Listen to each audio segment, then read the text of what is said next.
Good afternoon. I'm glad to see the room so lively and cheerful and chatty already. We're gonna build on that energy as we go. Here we are in the Sadler Center. We have, and I'm gonna ask you to put your hands up to show the kind of richness of the different kinds of groups in the room. If you're wearing this hat, whichever hat it is that I say, please put your hands up. So anybody who is right now or has been or might in the future be a student at William & Mary. That's fantastic. How about anybody who has taught here or is teaching here or might teach here? How about folks who support the teaching, learning, and research mission? That's fantastic. Alumni, past, present, future, right? If you're a student, you're a future alumnus or alumna. That's fabulous. Friends of William & Mary, folks who live in town or from the larger region. We have two board members here, I think. Will you wave? Judge Poston, thank you. Sue Gertelman, we're so grateful to have you here. So I start this way to show how rich the different perspectives, the different hats we wear in this room are as we dig deeply into this phase of strategic planning. I also want to welcome those from the region, from around the country and around the world who are joining us via live stream. It's wonderful to have you as well. Today's presentation is incredibly important as we begin to move forward very systematically in our process of planning for the next decade and more at William & Mary. It's going to be critical as we begin this work to return over and over again to what anchors us as we pursue our mission of teaching, learning, and research. Our vision of the institution that we aspire to be, our mission, how we are going to realize that vision, and our values, how we will be, what we want this community to instantiate together as we pursue that mission and that vision. We're going to be spending the first 30 minutes together in a presentation portion of a draft of our vision, mission, and value statements that have come together from 3 different sources. So you'll hear a little bit about the genesis, those who were drafting of these statements. You'll have a chance to dig very deeply into them here today. You'll also you'll get an overview of where we sit right now in the overall strategic planning process. And when I come back again at the end of this, I'm going to be inviting you into our next session, which will work differently. Each of these open fora operates in a slightly different mode. So we'll be talking a bit about that mode. If you're joining via live stream, we will be offering you the opportunity to contribute your thoughts, your feedback via the web. And it will be easy to find that. We'll shut down the live stream as we go into small table work here. That's not going to be quite as interesting online, but we are really interested in what you have to say about what we're presenting today. The Strategic Planning Committee is going to be synthesizing your feedback, and over the next month we'll be gathering feedback at all 5 of the schools. Once they've synthesized that, they will play that back at the board meeting, seeking the board's affirmation of the final version of this vision, mission, and values statement. And we will be blogging out to give you a sense of how we've included your ideas, what we're reacting to as the Strategic Planning Committee has synthesized them. And with that, I'm going to turn things over to William & Mary's Chief Academic Officer, Provost Peggy Agouris. Thank you.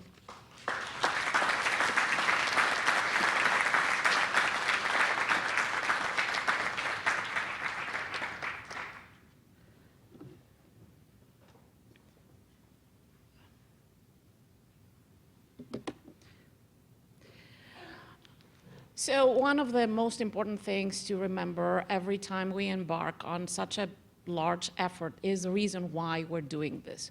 So a strategic plan is a process and expects to deliver an outcome that is very holistic and big in terms of getting there. So why are we doing this? Well, first of all, William & Mary has always had its own distinctive brand of excellence. So how do we advance this kind of distinctive excellence when everything around us is rapidly changing? And how do we make sure that our global and national reputation remains strong and actually increases. This is goal number one. In terms of looking at how we do things, we have to make sure that we maintain financial robustness that takes into consideration the fact that we have an academic mission. So how do we bring our operations and our financial models aligned so that we can deliver on the academic mission and at the same time ensure that the future of William and Mary remains robust financially? This is the general framework within which we operate when we decide to embark on a strategic planning process. What are the goals for this process, and why are we doing the meetings, the fora, the interaction that we're hoping to have from you? First, as the President has said many times, our mindset is of a whole institution. So what we hope is that as we get together to think strategically about our institution, we understand better the opportunities and the challenges that we're going to be facing as a whole, as a mindset that is not limited by our very distinct areas of residence in terms of academic homes and others, and it becomes part of a bigger picture, that we are all responsible for the future of this institution together, and how we can create opportunities that are holistic and take that into consideration. Solutions cannot be achieved if we do not have this mindset, as you've heard many times. But also, one very interesting goal of a strategic planning process is to make us get outside our comfort zone, to give us the push that we need to be bold in how we embrace not only our past and our strengths, but also how innovative we can be and how daring we can be with what we can do. So we want to see how together we can think in an entrepreneurial manner, that we experiment, but in a way that it is disciplined and controlled, not to take away from the spontaneity, but to really have a focus and a direction. And that we really are our distinctive assets that have served us so well all these years, and how we can create new solutions that will deliver an excellent and uplifting future, both financially but also academically primarily, and also with respect to our mission. So with that, I'm gonna really turn it over to Jeremy Martin, our President's Chief of Staff, who's gonna tell us about our process.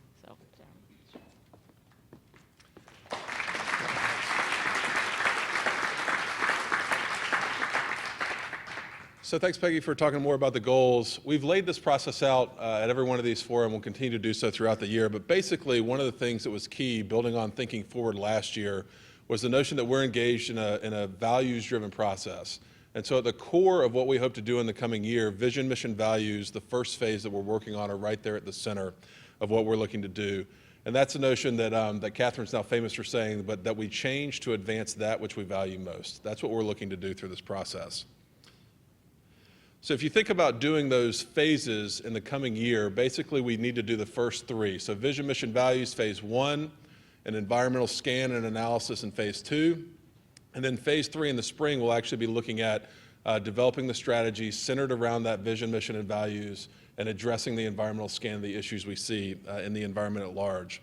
We've built in community check-in points throughout the year. This is one of them. We just came through the first Board of Visitors meetings. Those are the gold diamonds at the very top.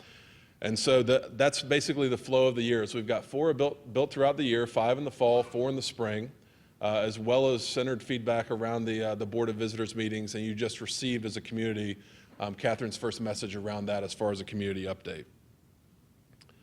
If we zoom in a little bit closer to where we are right now, so here's where we are. We started phase 1 back in August, almost immediately as soon as the committee was charged. And so we've basically been working through that, and you can see here we are at the October 1st forum. You are right where you're supposed to be on the plotted map, so that's great, and thank you for being here. But from here, we're going to move into an intensive period of community feedback, and that particularly runs from October 1st to November 5th, which will be our next public community forum. And during that period, the Strategic Planning Committee will be appearing in each of the schools talking about vision, mission, values. So we will be at VIMS, we'll be at Mason, we'll be at all the professional and graduate schools, the School of Education, and law school as well. We have an online feedback forum for everyone within the community at any time. You can go and submit feedback there, and it's certainly welcome. And that all goes directly to Peggy and I, who both receive it, Peggy and me, who both receive it and review it as well. And the end goal for phase one is to arrive at the November Board of Visitors meeting prepared to ask them as a community to affirm our unified statement of vision, mission, and values. So that's the timeline we're on, and where we're heading in the next month is particularly critical, so we're glad that you're here to participate. So at this point, it is my pleasure to introduce, I've said, if you've heard me before, two of my favorite authors. I will also note, I hope you'll greet them with warm and round applause. They are entering a period, if you think about it, in the statements that they've crafted, in which they are having 100,000 peer reviewers. So every alumnus will have an opinion on this. Everyone at William & Mary will have an opinion on this. They have done incredible work.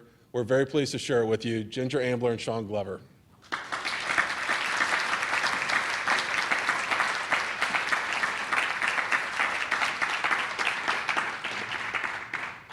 Thank you, Jeremy. My name is Sean Glover, and I'm the Chief Diversity Officer.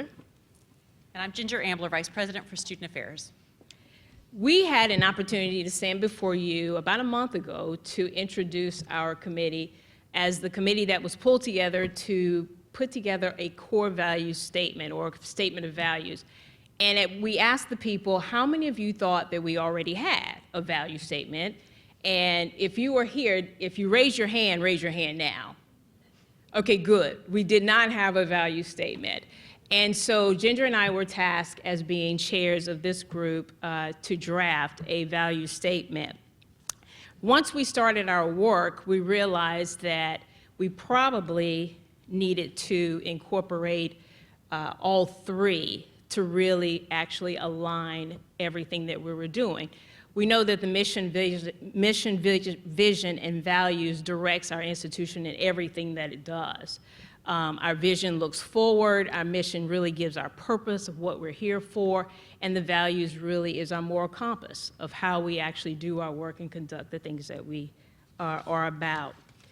Ginger and I could not have done this alone. We had a great group, and at this moment I would like to invite the values drafting group and the mission statement drafting group up here to stand with us because we did not do this alone. So if Michael Halloran is not here, Heather Golden, if you would come forward, Jamie Settle, and I don't think Brendan Boylan is here. From the mission drafting group, Kathy Forstall, Mike Tierney, Roz Hargraves, and Ellie Thomas.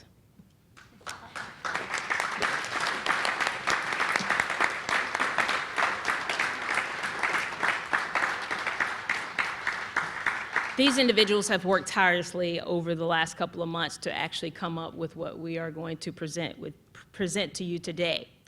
What I would like to do is just kind of give you an overview of what the values group, how the work came together. We met about 4 or 5 times. We met individually and did all the work that needed to be done. We did a lot of research. What we realized is that we were not the only institution that probably referred to core values but did not have core values. And so we learned a lot. Then we actually brought all of that information together and combined our efforts. And we decided on some wording and all of those things, and then we said, okay, we feel really good about this. Well, then we vetted it to a lot of people. But before we did it, we wanted to make sure we had drafting principles. And this is very important because these drafting principles actually were embedded across the entire process that we use. One, buzzword should be avoided. Values ought to resonate with faculty, staff, and students because all of these statements will belong to all of us. Values are not listed in any type of priority order. There were active verbs that will drive the document. We wanted to claim unique territory. What is it about us that really we want to stand out? And we wanted to bring forward durable language from key William & Mary documents. So we vetted this document to over 125 people. And as you can see on the screen, from the executive leadership team to the strategic planning steering committee. And that was a lot of people and a lot of feedback. But this is the first time today that we will reveal all three. And what happened during this process is that once we actually shared this information with our Board of Visitors, one of the things we realized is that it's going to be really hard to have just a value statement and not have the mission, vision, and values all together. So to move us to the next step where our committee becomes two charges, I will turn it over to Ginger. So the mission group met 4 times. In our initial meeting, we started with looking at all of the Virginia institution mission statements, which ranged from 432 words, which was our old one, to 20, which was the shortest in the state. We also looked at the values draft that had been shared around with the various constituent groups because we recognized there was some language in the values document that might actually belong better in a mission statement if we had the latitude to create a new mission statement. So we did that, and looking at those other institution statements and our values draft, we highlighted words and phrases that really resonated that we thought were core to our mission. And then we went away and we each wrote a mission statement. So our second meeting was a sharing, which we did both in writing and aloud, and we're gonna do that here too, because we realized hearing the words and processing them aloud as well as in writing is a great way to see how they sound and how they feel. So that was our second meeting. Sean and I then went back to the values draft because there were some things that we pulled out of the values draft and wanted to put in the mission statement. So we took all the feedback that we had received on the values draft and reworked that, so that at the third meeting of the mission group, we were looking not only at our draft mission statement, but also some updated language in the values draft. After working on that, we took it to the Strategic Planning Steering Committee and received some excellent feedback from them. Incorporating that feedback was the last step before today. So we recognize this is another step in the process of gathering feedback, and we're grateful for your being here and for the conversation we'll have today and the feedback we'll receive online from those of you who are on the live stream. So with that, we'll start with reading on the screen and hearing the words of our draft vision, mission, and values.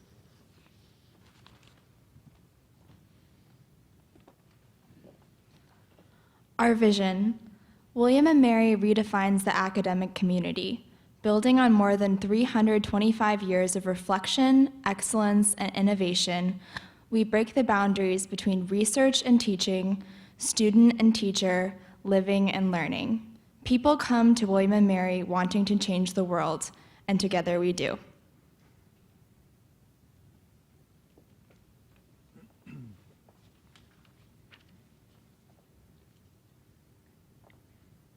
Thinking we should have an English major do this. Mission. A preeminent public research university grounded in the liberal arts and sciences, William and Mary is a vibrant and inclusive learning community. Through close mentoring and collaboration, we advance teaching, generate new knowledge, and expand understanding. We produce creative thinkers, principled leaders, and compassionate global citizens equipped for lives of meaning and distinction. William and Mary convenes great minds and hearts to meet the most pressing needs of our time.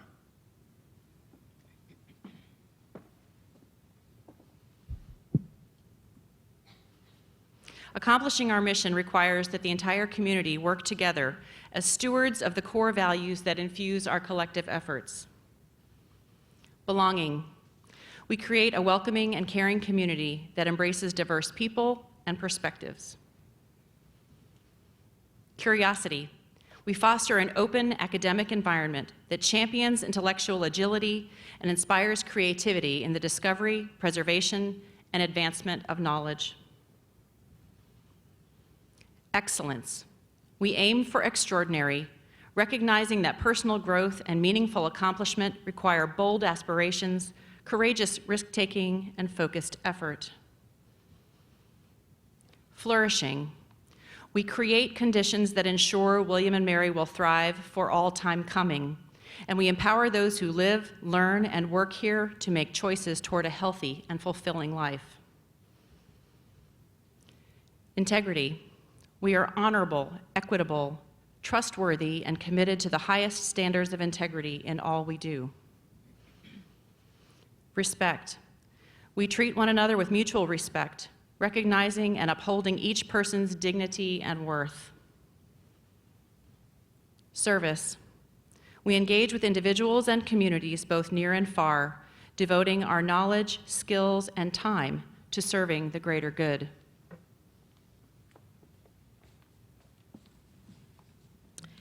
William & Mary is a community that fosters deep human connection and strengthens it durably. We reflect on the lessons of history to find imaginative strategies for meeting the challenges of a rapidly changing world. We engage diverse perspectives and seek wisdom in bridging differences. Together, we are unceasing in our efforts to make a meaningful difference in our community, the state, the nation, and the world. With that, we'll end our live stream and invite those of you who are tuning in to please give us your feedback. You'll see the link on the screen, and thank you so much for joining us this afternoon. For those of you here at tables,